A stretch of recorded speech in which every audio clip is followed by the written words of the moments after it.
अस्सलामुअलैकुम दोस्तों, कैसे हो? सब बढ़िया। आज फिर ये वीडियो मैं एथिस्टों के लिए ही बना रहा हूँ। ये एथिस्ट नहीं कहिए, वो एथिस्ट नहीं होते हैं। वो नफ़रती वो लोग होते हैं जो केवल इस्लाम को बदनाम करना चाहते हैं।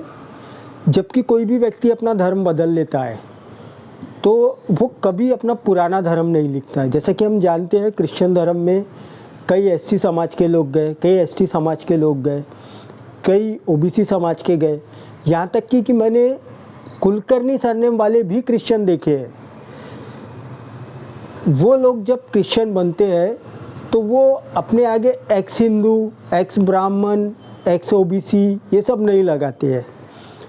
लेकिन केवल भारत के जो कुछ आरएसएस, वीएचपी और बजरंग दल प्रणीत कुछ नफरती लोग हैं जो एक्स मुस्लिम होते भी नहीं हैं, वो एक्स मुस्लिम लगा के उनके सोशल मीडिया पे जो आता है उसको बड़ा चढ़ाकर लोगों के सामने पेश करते हैं कि ये इस्लाम में गलत है, ये कुरान में गलत है। ये चिल्लर भारत के एक्स मुस्लिमों से मुझे कोई लेना देना नहीं है। भारत के एक्स मुस्लिमों का जो बाप जो लोग मानते हैं वो एक साहिल उनका बाप है और दूसरा शायद सच वाला है।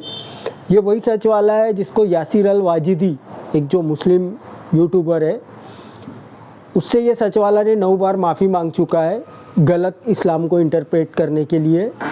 अभी मैंने कुछ दूसरी उसकी यासिर अल वाजिदी की स्ट्रीम देखा, उसने फिर कहा है कि मैंने इसको अभी भी गलत साबित किया।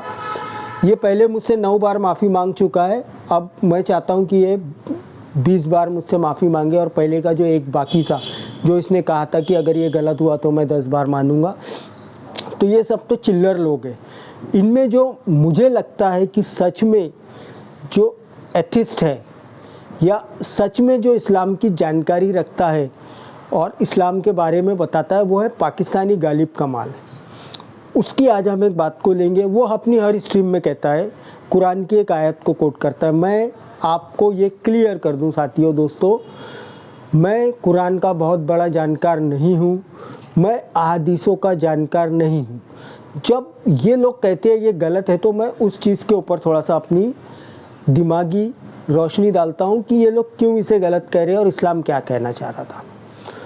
तो जो गालिब कमाल है हम उसी पे रहेंगे क्योंकि वही एक मुझे लगता है कि इंटेलिजेंट एथिस्ट है। वो कहता है कि कुरान में लिखा हुआ है ज़ालिकल किताबो ला रैब फी, मतलब बिना शक व शुबा वाली किताब। तो वो कहता है ये आयत कैसी उतरी? जब प्रॉफिट मोहम्मद के समय कुरान कंपाइल नहीं था, मतलब किताब की शक्ल में जो होना चाहिए, जैसा इस प्रकार से किताब होना चाहिए, किताब ऐसा नहीं था, तो फिर क्यों अल्लाह ने या प्रॉफिट मोहम्मद ने ये आयत उतारी कि ज़ालिकल किताबो ला रैब फी, मतलब बिना शक व शुबा वाली किताब। तो जो ये देख रहे हैं उन्हें ये बता दूं, मतलब वो नहीं होता है जो आप मान लेते हैं। किताब एक उर्दू शब्द है और किताबत जो है ये एक अरबी शब्द है। किताबत का मतलब होता है कैलीग्राफी, मतलब लिखने का आर्ट, और उस किताबत से ये किताब निकला है जिसका अरबिक में बहुत से मायने होते हैं, जिनमें से एक मायना होता है लिखी हुई चीज़, कंपाइल्ड चीज़ नहीं। किताब का मतलब अरबी में ये किताब नहीं होता है। किताब का मतलब होता है कि लिखी हुई चीज़। और प्रॉफिट मोहम्मद के ज़माने में किताब ऑलरेडी, मतलब जो किताबत थी, कुरान की जो आयतें थी, वो कहीं ना कहीं लिखी हुई थी।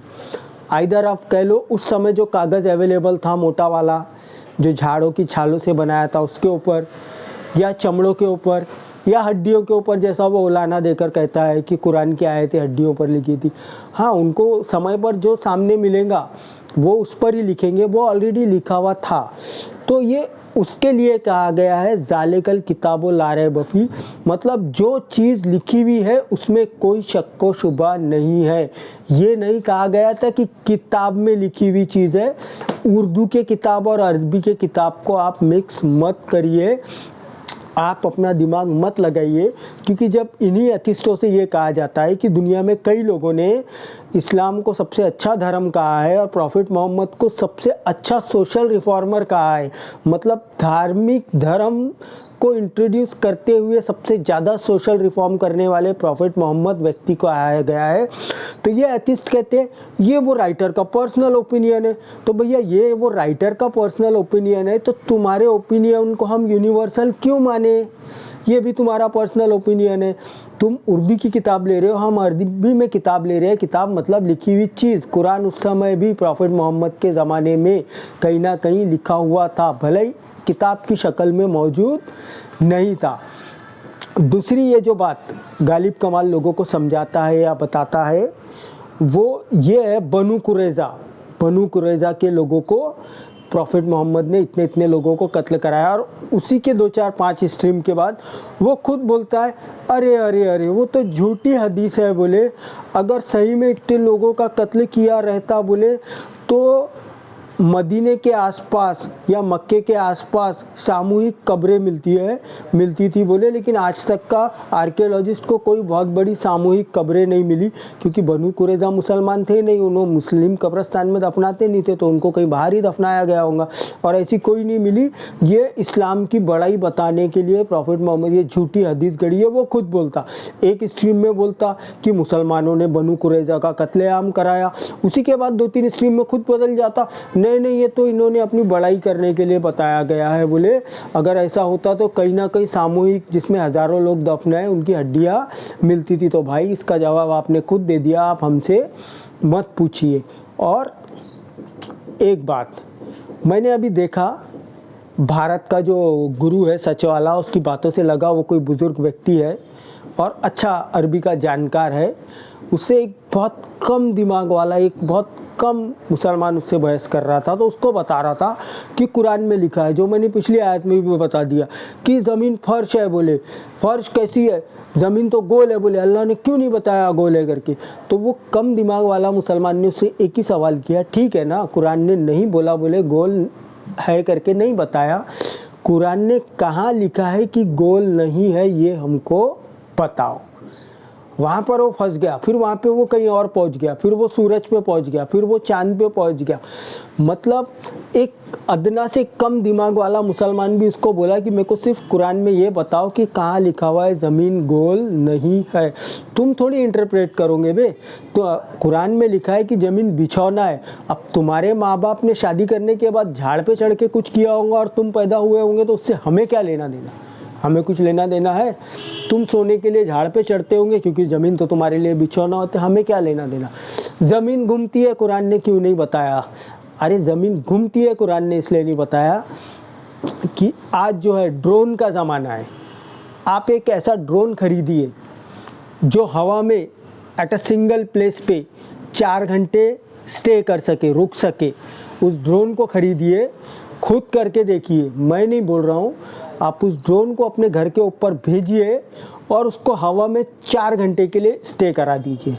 अब फिर आप देखिए कि वो आपके 4 घंटे बाद घर के ऊपर ही रहता है, क्योंकि आपने उसको हवा में छोड़ा है। घूम तो ज़मीन रही है, वो ज़मीन पे है नहीं, वो आसमान में नहीं है, वो बीच हवा में है। तो फिर आप 4 घंटे बाद मुझे बताना वो ड्रोन अगर ईस्ट की तरफ गया तो कितने 100 किलोमीटर गया, और अगर वेस्ट की तरफ गया तो कितने 100 किलोमीटर गया, कि आपके घर के छत पर ही है। ये प्रैक्टिकल आप खुद कर सकते हो, तो आपको पता चलेगा कि ज़मीन पे और ज़मीन का जो एटमॉस्फेयर है, इसमें रहने वाले लोगों के लिए ज़मीन स्टेशनरी ऑब्जेक्ट जैसा ही एक्ट करती है। ज़मीन स्टेशनरी ऑब्जेक्ट मतलब रुकी हुई जैसा ही एक्ट करती है, भले ही वो स्पेस से सैटेलाइट से हमें घूमती हुई दिखती है, ये यूनिवर्सली वो एक्ट करती है कि घूमना उसका यूनिवर्सल एक्ट है, लेकिन ज़मीन पर रहने वालों के लिए वो स्टेशनरी है। कुरान इस बात में पक्का है। अब मैंने अभी देखा है, क्योंकि मेरे को बहुत अब इंटरेस्ट आने लगा है कि ये रात दिन हमारे धर्म की बुराई कर रहे, तो बचाव में अब हमें भी उतरना पड़ेगा। बोले कुरान में लिखा है कि अल्लाह ने कहा है माँ के पेट में बच्चा मर्द है या औरत सिवाय अल्लाह के कोई नहीं जान सकता, और आज हम बोले जानते हैं 4 महीने बाद सोनोग्राफी कराओ तो पता चल जाता है मर्द है कि औरत है। तो कुरान में लिखा है ना कि माँ के पेट में जो बच्चा है वो मर्द है या औरत सिवाय अल्लाह के कोई नहीं जान सकता। तो उसमें ये नहीं लिखा है कि 4 महीने बाद कोई नहीं जान सकता, उसमें ये नहीं लिखा है 3 महीने बाद कोई नहीं जी, वो तुम कैसे डिसाइड कर लेते हो बे कि 4 महीने बाद हम पता कर सकते हैं? हमको at the day of fertilising sperm with egg, उस दिन हो सकता है अल्लाह ने उस दिन के लिए बोला हो, जिस दिन एग फर्टिलाइज होता है स्पर्म से, उसी दिन अल्लाह का मान कहने का मतलब वही हो कि वो उसी दिन जान लेता है कि वो मर्द है या औरत है। तुम बोलते हम 3 महीने बाद सोनोग्राफी करके तो पता कर लेते हैं। तो कुरान में तो लिखा नहीं है ना कि बच्चा पेट में रहने के 4 महीने बाद भी तुम पता नहीं कर सकते, 6 महीने बाद भी पता नहीं कर सकते।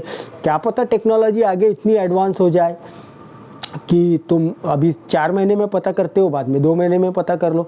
लेकिन एट द टाइम ऑफ जो एग का फर्टिलाइज होता है उस समय की बात किया गया हो, या अल्लाह ने आज से 1400 साल पहले के लिए कहा हो कि आज की तारीख में, मतलब उस समय के हिसाब से जो कि टेक्नोलॉजी मौजूद नहीं थी, कि सिवाय अल्लाह के कोई नहीं जान सकता।